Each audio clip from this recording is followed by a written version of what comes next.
miny, mo. There's no wind, like where's the blow? Lucky charms up on my neck with no rainbow, a pot of gold. Eeny, meeny, miny, mo. There's no wind, like where's the blow? Lucky charms up on my neck with no rainbow, a pot of gold. Thought pocket, kiss my rocket, no missile. If you guys could, please leave a like and subscribe to the channel. If you are new on the road to 100 subscribers, turn on post notifications to know when I upload and stream, and follow me on Twitter at TheSoldierYT to see some random stuff that I post on Twitter about anime or whatever comes to mind. What is up, guys? The Soldier, and bringing y'all another Dragon Ball FighterZ video, and I think my first Dragon Ball FighterZ discussion video. In this video I'll be talking about my prediction / wish list for the season 2 of Dragon Ball FighterZ. Now, if you guys didn't know, the possibility of FighterZ having a season 2 is pretty high. Bandai tweeted out that there will be a live stream hosted on January 14th having an interview with the two producers of Dragon Ball FighterZ and Xenoverse 2 with a worldwide premiere. Also, news is supposed to emerge at the Dragon Ball FighterZ World Tour Finals on January 26th through 27th, and Bandai EU has also been replying and hyping people up on YouTube and Twitter a possibility that there will be a season 2 for FighterZ. Since season 2 sounds like it's basically coming, I want to give my prediction / wish list on who I think has a chance of being DLC, and also throwing in some characters I would want to see in as well.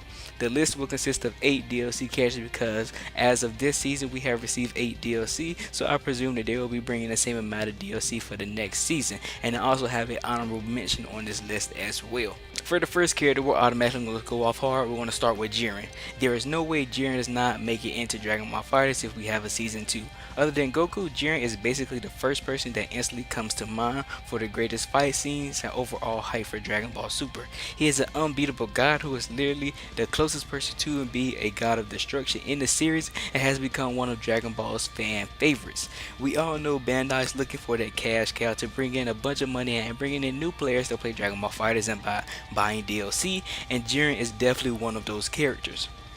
Another character just like Jiren would be a character that we all should not be surprised that will be added as future DLC, even though we already have too many of him in the game. Ultra Instinct Goku, without a doubt, just like Jiren, is most likely going to be a DLC character. No matter how much I hate that Goku always gets to shine, I can't lie, Ultra Instinct is one of the cleanest transformations, techniques, or whatever you want to call it, that I have ever seen in Dragon Ball history. Now, they could either put perfected Ultra Instinct or regular Ultra Instinct Goku in, but either one will probably be acceptable for fans. If he isn't in this game, there will be hate, and I mean a lot of hate, for not adding him into the roster because he is just too fire to not be in FighterZ. Also, if regular Ultra Instinct Goku is added in, a super for Ultra Instinct Goku will probably be turning into perfected Ultra Instinct and just going off. That's just my opinion, or it could just be a transformation, who knows. Now, for the next character, my boy became canon towards the end of the year, and for that perfect reason they must add the fusion counterpart in FighterZ. Yes, I am talking about the best fusion in the entire series in my opinion, Gogeta. Now, Gogeta is in the new Broly movement. As you guys know, he is Super Saiyan God, Super Saiyan Gogeta.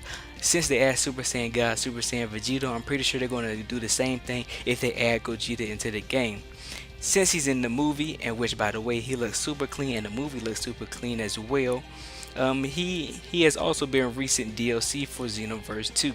Him being canon and being DLC for Xenoverse 2 was extremely ultra mega level hype, and I just can't see Bandai not adding onto this hype by adding him into FighterZ. For the next character, we're going to be adding Kefla. Kefla should probably be an obvious choice. We really need another female character to be added into the FighterZ roster, and so a great choice will be Kefla.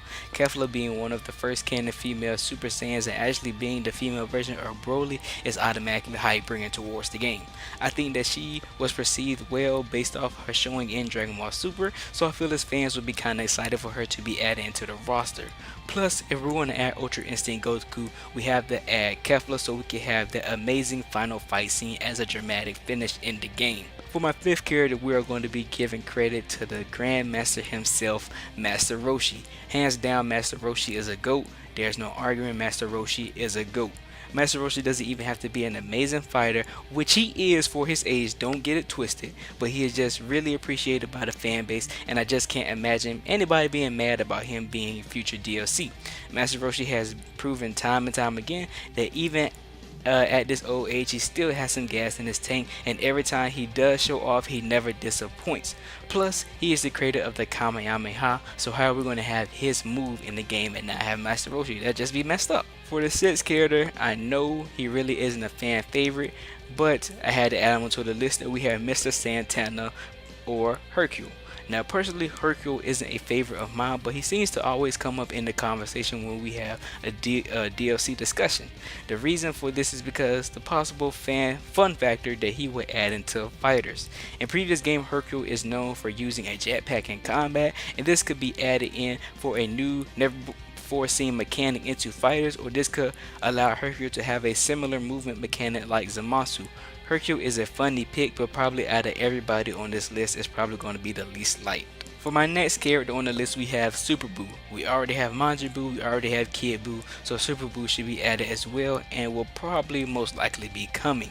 He is a pivotal and iconic character in the series, fighting amazing Z fighters such as Gohan, Gotenks, and even being one of the main reasons why we have the great Vegito himself. He's a personal pick for me just because he looks the coolest out of all the Boos, and he is really the only Boo that can speak clear English. Also, we could receive dramatic finishes from him against most of characters like Gohan and Vegeta. That would be really dope as well. The eighth character, we have Kid Goku. I know, we already have a bunch of Gokus in the game, but hear me out. Out of all the Gokus, Kid Goku will probably play the most unique compared to all of them. Now, the Kid Goku I'm referring to is the one from Dragon Ball. I repeat, Dragon Ball and not Dragon Ball GT. I had to make that clear because I know I would get a lot of hate for talking about GT Goku just because we don't want to get into that. Just know GT is something fans do not want to hear about. But this Goku could incorporate new things that we never seen in fighters, such as him adding his power pole and Nimbus to his combo routes. This will make him basically unique compared to all the other Goku, and basically unique compared to all the characters on the roster. I feel as if that he will have the coolest looking combos in the game and will be perceived pretty well once his trailer comes out, if he is added into the game as DLC. Now for my honorable mention, we have Pan. I know we don't want to discuss GT, but Pan, I feel as if would be a great add-on. Now, I personally know a lot of fans do not, and I repeat again, do not like GT. But I personally don't know how the fan base feels about Pan as a character. If Pan were to be DLC, she would be another female character added onto the roster, and would be the first and probably only GT character added into the roster. I personally like her tomboyish character design and would love to see her into the game, just because having another female character and having Pan in general would be pretty dope in my opinion. Now, that's my personal prediction / wishlist for Season 2 of Dragon Ball FighterZ. Out of every character that I mentioned, the ones that I think has the greatest chance of being into Season 2 will probably be Jiren, Ultra Instinct Goku, Super Saiyan God, Super Saiyan Gogeta, and Kefla. That's just because these characters are huge staples for the Super Series and have to be in the game to represent the Super Series respectfully and strongly. I hope you guys did enjoy this video. Please leave a like, subscribe to the channel if you are new, turn on post notifications, and I'll see you in the next one. I don't got a lot of patience. Funny cause I got the remedy. All of my enemies showing their faces. They tryna get rid of me, they want the end of me. Woo! Goodness gracious, but they gon' pick up a blade. I'm feeling like Jason, I'm feeling like raging. Already made up my mind, they can't tell me to change it. Live it life, minute by minute, I really grind. Soon as I spit a line, it is like genocide.